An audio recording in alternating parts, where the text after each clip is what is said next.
15 minutes of video, right? So that I can prepare 15 minutes coding. Anybody who want to leave can leave the session at this time.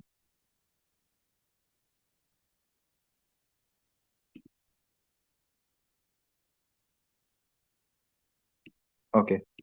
Um, as I mentioned earlier, there are four grading criteria for IELTS speaking. First one is fluency and coherence. For fluency, your speed should not be your focus. You should be fluent means that you can have different hesitation or pauses and self corrections in your speaking, but this doesn't mean that you have to be talking with the speed of Ferrari or the speed of a spaceship. You have to be normal in your speed, but you should not making effort while recalling the words, or you can say uh, or think for a while for the to think about the next utterance, but you should not put effort to recall the grammar rules or the syntax of the sentence. Then the next thing we talked about is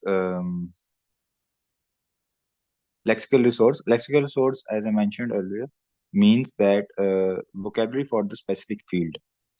Lexical resource is for any language are the basic words for that language, and lexical resource for any topic are the basic words for that topic. For example, we were talking about civil engineering. Lexical resource for civil engineering is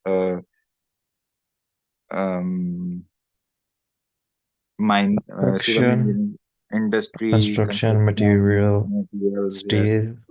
Yes. yeah, and related to smartphones is screen resolution, applications, features, and related to laptop is keyboard, um, touchpad, again the resolution, screen, different icons, tabs, browsers, um, and related to medical is doctor, patient, hospital, ambulance. These are lexical resources, means basic words for that specific field. You have to add these in your sentences, in your replies, because it is a grading criteria and speaking test. The third thing we talked about is grammar and accuracy. Grammar and accuracy means that your words should have accurate grammar, and you should not be thinking so much about the grammar while speaking.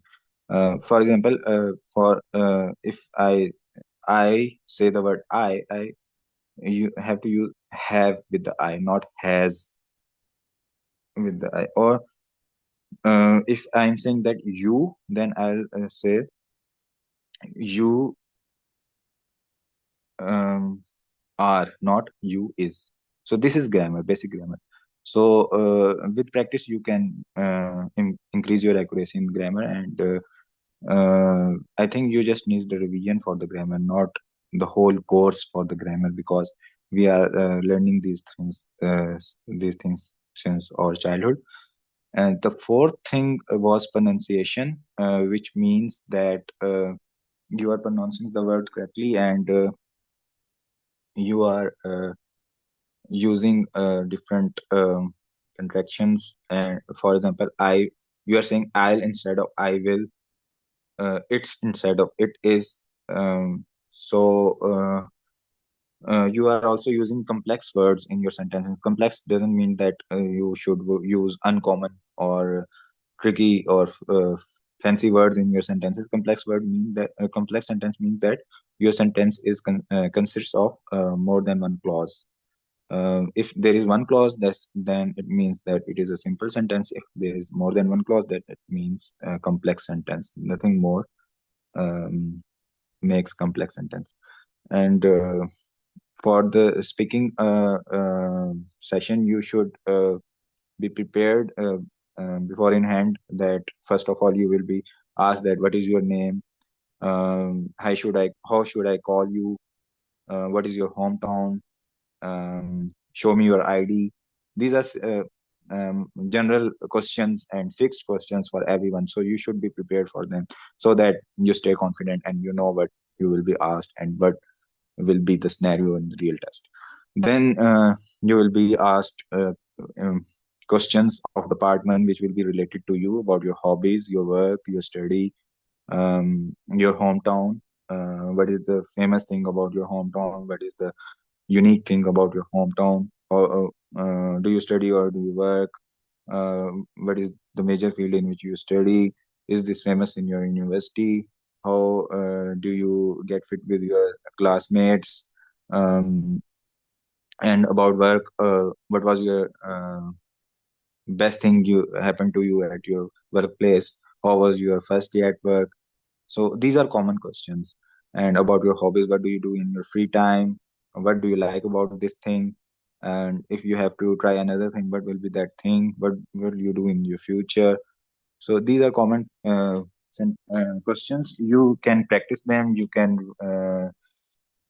practice speaking for them, but you should not memorize them, because if you will memorize them, you will be reluctant into your speech for recalling them memorized words, and examiner will know that and he will lower your score. Then comes the part two, in which you will be given a cue card, and you have to speak for 1 to 2 minutes on that topic, and you will be given 1 minute preparation time for that topic. For example, some topic can be television programs. You should talk about television programs. Before that, you can think for 1 minute. You will be given with bullet points about what is your favorite program, why it is your favorite program, which program do you dislike, why you dislike it, and do you where do you watch your favorite TV program. So these are bullet points. You can think different ideas about these different bullet points, and then you can speak for 1 to 2 minutes, and don't speak uh, don't add complex ideas in your sentences. If you can add explain simple ideas, and it is easier for you, then you should go for simple ideas, so that you can speak easily and clearly without hesitation. If you will focus on thinking about the complex ideas, then you will be spending so much time thinking, and you will lose fluency and lose the words. So uh, examiner don't examiner doesn't want you to speak on complex idea. Uh, he just wants you to speak and communicate effectively. So the next part is part three, in which you will be having reading questions to part two, and these answers will be a bit lengthy, and you can extend these answers to add different words for the criteria given, for the different sentence structures and different vocabulary words, so that you can give the examiner the content to grade you. And if you speak just yes, no, yes I am, yes I am not, then you are not giving content to the examiner to grade you or give you any marks. So you have to maintain a balance in your answer. Don't be um, uh, don't speak more than three sentences in your answer, and don't stick to one sentence in your answer. Maintain a balance, so that you add different words and different sentence structure in your answer. Anybody having any question, please?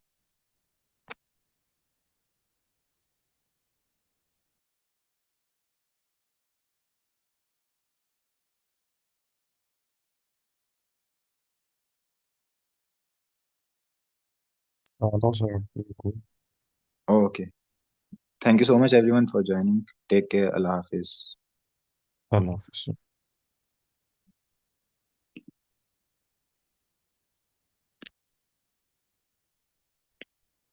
Allah Hafiz.